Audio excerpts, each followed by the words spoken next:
I feel so lucky to be here because there are 4 people here who have really shifted my thinking because of things that they've written. Richard Dawkins from Unweaving the Rainbow was a very profound and important book for me. Darwin's Dangerous Idea by Daniel Dennett. That was the book that made me stop and say I'm an atheist. That was the book.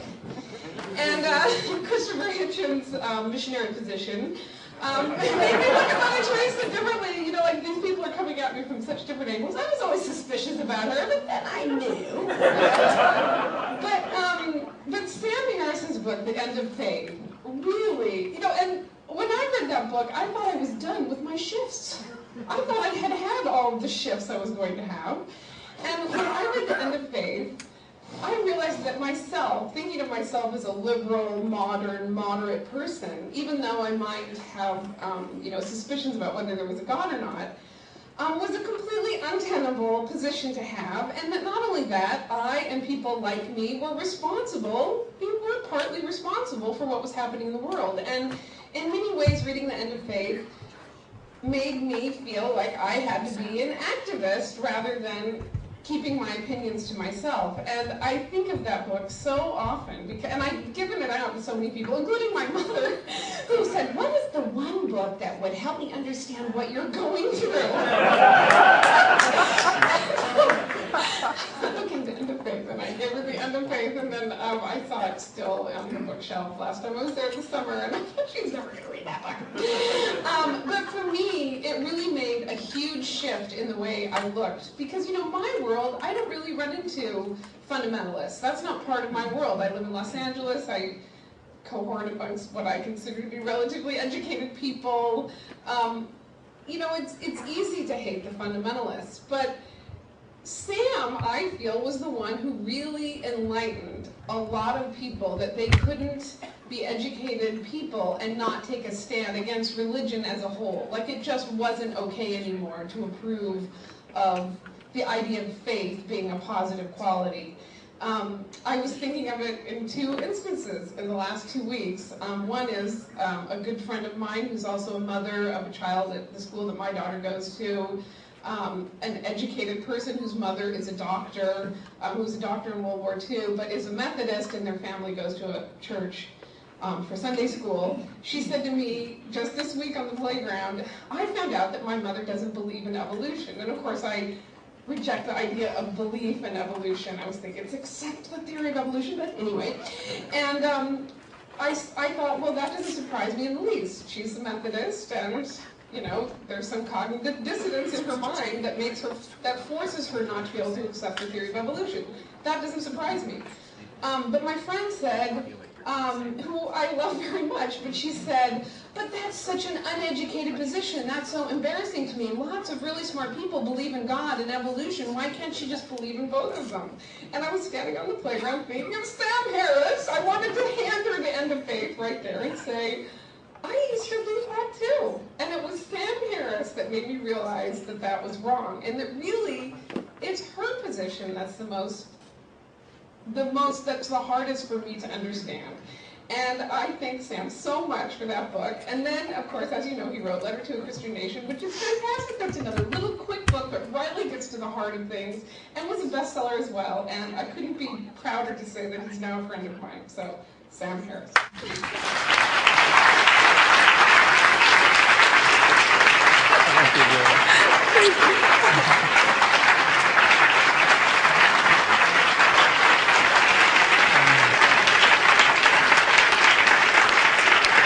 Thank you very much.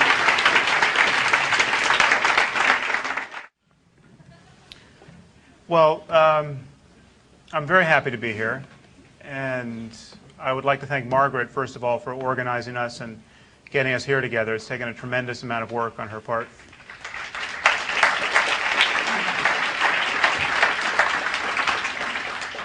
I would also like to take a moment to just reflect on how strange it is that a meeting like this is even necessary. I mean, the year is 2007, and we have all taken time out of our busy lives, and some of us have traveled considerable distance, to meet so that we can strategize about how best to live in a world where most people believe in an imaginary God. It seems astonishing that this is even necessary. America is now a nation of 300 million souls, wielding more influence than any people in human history, and yet this influence is being steadily corrupted and is surely waning because something like 240 million of these souls believe that Jesus is going to return and orchestrate the end of human history with his magic powers. Now, I think we may well wonder whether as many people believe these things as say they do. I know that Richard and certainly Christopher are quite more sanguine than I am about our opinion polls being out of register with what people believe in the privacy of their own minds. But it seems to me that our neighbors reliably profess these beliefs, and these professions have themselves done immense harm to our political discourse and to our public policy and to the teaching of science and to our stature in the world. And if even only a third or a quarter believe what most profess, I think it's a problem really worth worrying about. Now, in thinking what I could say to all of you tonight, it's not often that I'm in a room filled with people who are more or less guaranteed to agree with me on the subject of religion. And it seemed to me that in thinking what I have to say to you, I have a choice between throwing red meat to the lions of atheism or in moving the conversation into areas where we might not agree. So at some risk to your mood, I've decided to take the second path. And I think I might say some things that are controversial in this context.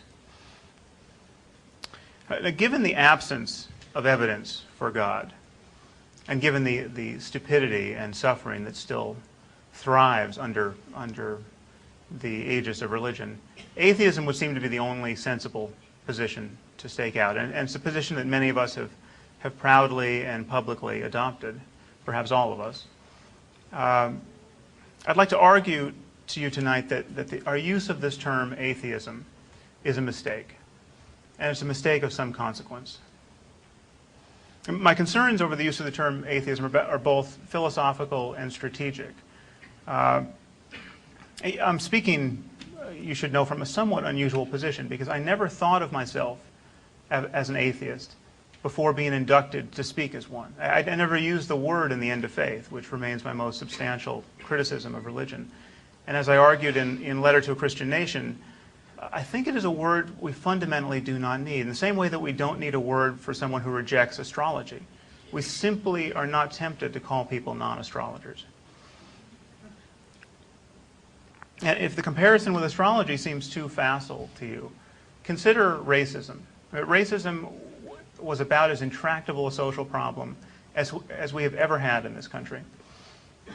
Now, I'm talking about deeply held convictions. I'm sure many of you, or probably all of you, have seen the photos of lynchings in the first half of the 20th century, where seemingly a whole town in the South, thousands of men, women, and children, lawyers, doctors, newspaper editors, church elders, even the occasional congressman and senator, would turn out as though for a carnival, simply to watch some young man or woman be tortured to death and then strung up on a tree or lamppost for all to see.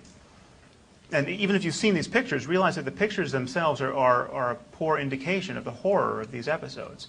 Realize that these genteel people, who were otherwise quite normal, we must presume, though unfailingly religious, often took souvenirs of the body home to show their friends and family: teeth, ears, fingers, toes. And often displayed them in their places of business. Now, of course, I'm not saying racism is no longer a problem in this country, but anyone who thinks that the problem is undiminished has forgotten or has never learned how bad a problem it was.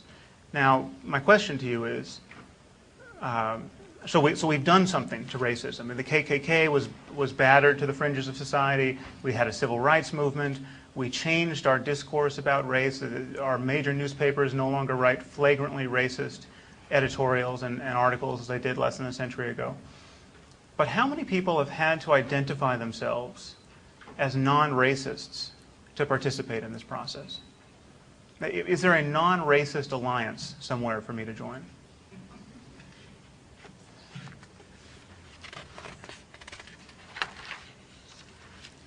It seems to me that attaching a label to something carries real liabilities especially when the thing you are naming isn't a thing at all. And I would argue to you that atheism is not a thing. It is not a philosophy, just as non-racism is not one. It is not a worldview, and yet it is regularly construed as one and attacked as such. And we who do not believe in God are collaborating in this misunderstanding by consenting to be named and by naming ourselves.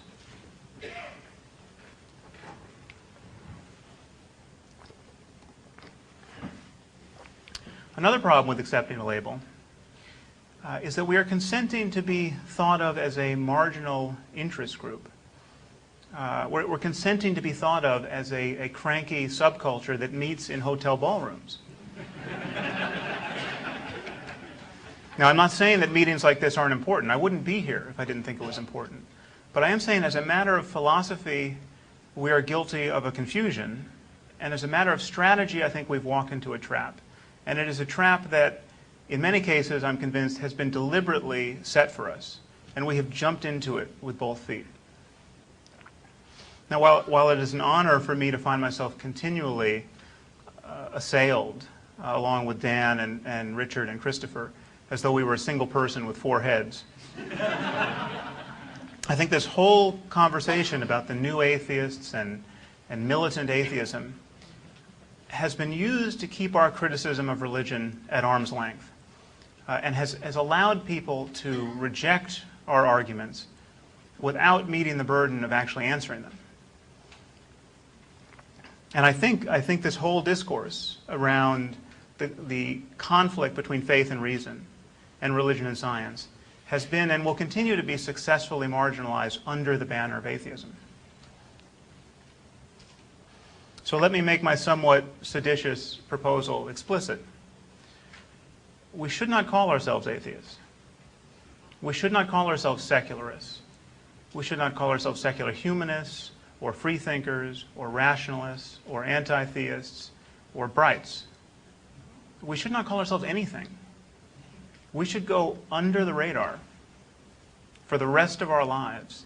And while there, we should be decent, honest people who destroy bad ideas wherever we find them. Now, it just so happens that religion has more than its fair share of bad ideas. So I think, of necessity, we will continue to criticize religion. And religion, it must be recognized, is the only form of thinking in which bad ideas are held in perpetual immunity from criticism. And doing so is considered sacred. This is the act of faith. So I think, of necessity, we will be spending a lot of time talking about religion, but we should not name ourselves in opposition to religion. So what does all of this mean in practical terms, apart from Margaret having to change her letterhead? Well, rather than declare ourselves atheists, I think we should simply advocate intellectual honesty and reason. And where this advocacy brings us into collision with religion, as it inevitably will, we should notice that the points of collision are always with specific beliefs and not with religion in general. There is no religion in general. And we should be quick, in fact, to point out the differences among religions, because these differences make all religions, for 2 reasons. These differences make all religions look contingent and therefore silly. We consider the unique features of Mormonism, which may play some role in the next presidential election. Mormonism, it seems to me, objectively, is just a little bit more idiotic than Christianity is. It has to be. It is Christianity plus some very stupid ideas.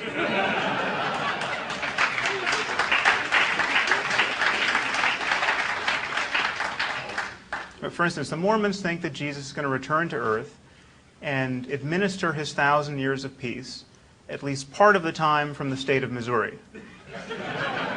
Now, why does this make Mormonism objectively less likely to be true than Christianity? Because whatever probability you assign to Jesus' coming back, you have to assign a lesser probability to his coming back and keeping a summer home in Jackson County, Missouri. Mitt Romney, if he wants to be the next president of the United States, should be made to feel the burden of our incredulity. We can make common cause with our Christian brothers and sisters on this